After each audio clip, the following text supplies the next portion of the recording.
Okay, this is the People's Matter Show, and I'm your host, Chelangat Diana, and our guest today is Helen. Yeah. Helen from Ilbra Counseling Center, and today we are going to tackle about self-esteem issues.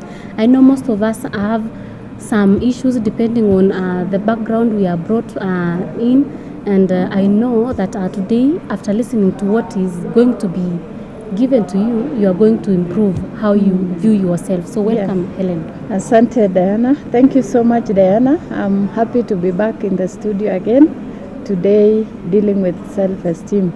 As you've heard, I'm Helen Kiposke from Hillbrook Counseling Center. I'm pleased to be here today.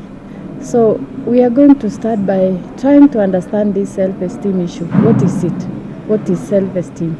Self-esteem, I can say, is the value that one attaches to themselves. It is that worth that you put into yourself. If today you were to be sold or something was to happen, how much would you say you are worth? So, Diana, also, it is what you think about yourself. The viewers, what you think about yourself plays a very important role in raising your esteem. If you think positively about yourself, your esteem will rise. But if you think negatively about yourself, you are saying always, oh, I'm bad, oh, I'm useless, I'm what, it is going to lower your esteem. And also the feelings that accompany the bad feeling. So, Diana, we are to say that it is also the way you look at yourself in terms of accomplishment. You could be at a certain stage where you are supposed to have accomplished some things, your peers have accomplished, and yet you find yourself you have nothing. So when you meet with them, your esteem will go down because you feel you don't match, you are not at their level. So it is also in terms of relationship. How do you look at your relationship? How do you look at your accomplished tasks here and there, and the family status? The way you look at your family, are you happy about it? Is it bringing good feelings about it? If it is not, it lowers your esteem, and therefore it really affects and it cuts across almost all of us every other time. But the worst is where it started at a very early age. So from there we can say, how was this esteem formed? Or are we born with esteem? No. It is said by the psychologists that we are not born with self-esteem. It is formed. And self-esteem is formed at an age between 4 and 5. So it is very important what is happening to our children at this stage when they are growing at 4 to 5. So some of the things that we need to look at when this esteem is supposed to be formed is the environment. Where are we bringing up our children? Where are we living? What is the environment playing? Which role is the environment playing on improving our child's self-esteem? For example, if a child is brought up in an environment where there is no respect, there is violence, and hence they grow up knowing that they are not respected by anybody. And so it affects them, and they develop that it's like nobody cares about me. So another aspect also which plays in the formation of a person's self-esteem is the significant others. As parents, as close relatives, not only to children, even to us as we are growing up. What do people tell you? What do people tell you? We know that people can talk about you, and like if you are short, when you are short, they can say, oh, look at this short person. You are as short as this. They compare you with things which are not good. That esteem, that child will grow knowing that I have a deficit somewhere of my life. And so as they go out there, they may not move with a lot of confidence. So it is also the significant others. It is very, very important for us to continue encouraging our children to continue speaking good and positively every other time to our children during these formative years of 4 to 5 as they grow, so that they can walk out there and walk out tall, knowing that there are significant people in our life, that is the mother, the father, even the house help, it depends on what they tell your child. And lastly, maybe we may not forget also about the personality of the parents and the genetic makeup. At least they will inherit something a little, but there is the power of choice as they grow up. You can choose also to develop your personality. So Diana, as we go, since we've known that self-esteem is nurtured, I would encourage you, the viewer, to assess your child or even yourself.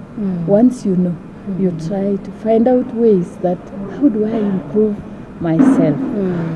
So as during this time now, we can also say in these formative years, what really else will cause this self-esteem to go low?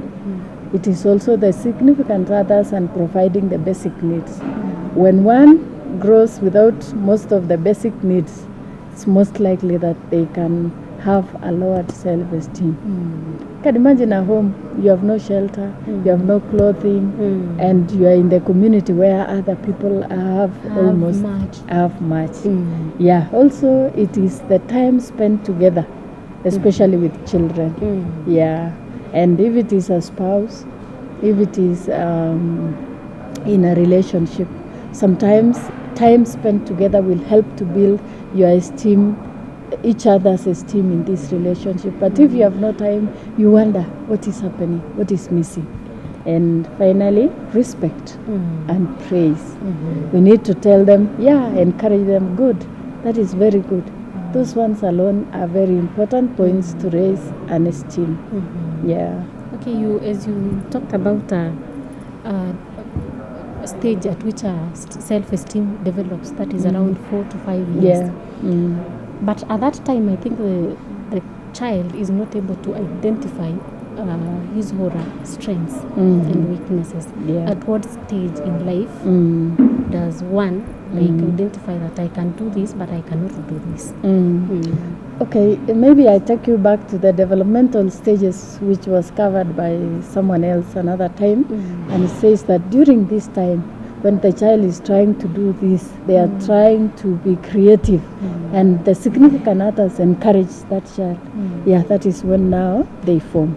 But as you grow up, if you realize there is a shortage somewhere, maybe your esteem was lowered because of this stage where nobody really showed a lot of love, where nobody encouraged you that you can make it, you are good, you can do it, you realize that I have this strength. That is where now you start developing on your own. And that is where we say we have the power of choice. Yeah, you can choose. You can choose to say that today I know when somebody called me kafupi, but I know I'm short, but not short internally. Yeah, and you just encourage yourself. Okay. Yeah. But now looking at the physical features, I think you can also have tall people who have low self-esteem. Yeah, it is not only on the short part, the tall part also. It makes them also not be happy. I remember, Diana, I met a young person, a teenager, who was very tall and asked me, is there a way I can reduce my height? And I said, there isn't. It's only to accept yourself and look at the strengths of you being tall. What can you do else, which short people don't do? And from there, it is not your height, it is not your weight which can really make you look that you are good, but it is what comes from the inside. But now I think you find that these people who have a low self-esteem, they are very unhappy people, and yet they cannot change what they feel like they are. Like if you are short, you cannot make yourself tall. No one can make you tall. Yeah, no one. It's only accepting and making use of your strengths. Yeah. So Diana, maybe we can look at the maybe symptoms. What are some of the symptoms? Because you have said they seem not to be happy. They seem not to be happy because they don't think good of themselves. They don't see anything good coming out of themselves. Even when they are told, do this, They just say, oh, pass it over to so and so. Let them do it because I know they will do it better than me. But if you insist on them, they will do it, and they can even do it better. It's only that they have not given themselves time to show that they can do it. So some of the symptoms that help us know that someone has a low self-esteem is confusion. Sometimes you find someone who is very confused, be they children, be they teenagers, be they even in adulthood. It's not only, self-esteem is not only for the young people, it's even us as we are old. You can even have a lowered self-esteem due to loss of job, due to very many things, even sickness, and it lowers your esteem. So you find these guys, these people sometimes can portray low confusion. They can even hate, and they may even hate other people who have high self-esteem. They can hate others, and they can see no good because they don't see good in themselves. In most cases, they face discouragement. They can even perform poorly in their place of work. If they are still in school, they don't trust themselves. They perform poorly, and they display a lot of shyness. Yeah, sometimes you tell them do this, they are so shy and they are nervous, and they can even end up standing there and not saying anything. So, and lastly, it's lack of confidence, and maybe sometimes they can also have panic attack. Yeah. And do you think they can really sustain long-term relationships? Such people? Yeah, sometimes they may not sustain a relationship because it depends. You know, when someone has a low self-esteem, they have social issues, social interaction issues. You find that they may want to keep to themselves because they are not confident even to speak. They are not sure of themselves. They are very unsure. Yeah, so sometimes they anything small, like if they are able to get a spouse who is so confident, they can mistake that to be hatred or even not caring. But because in their world, they are not seeing anything good, they are not confident, they are not happy about themselves, and they can even go to the extent of expecting everybody to behave like them, of which it is not possible. Yeah, all of us are unique. We are created so uniquely. Yeah. And we cannot be another person. You can't. Yeah. So how do we understand them? Like in case you end up maybe getting married to such a person, what happens? Yeah, there's, when low self-esteem is there are a lot of insecurities. You can find that one person, they don't trust so easily.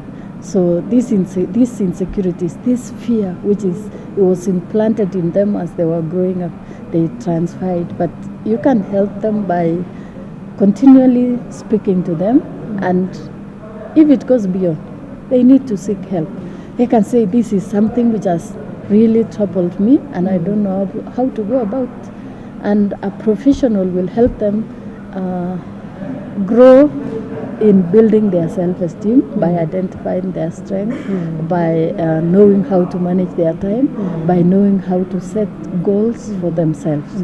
Yeah.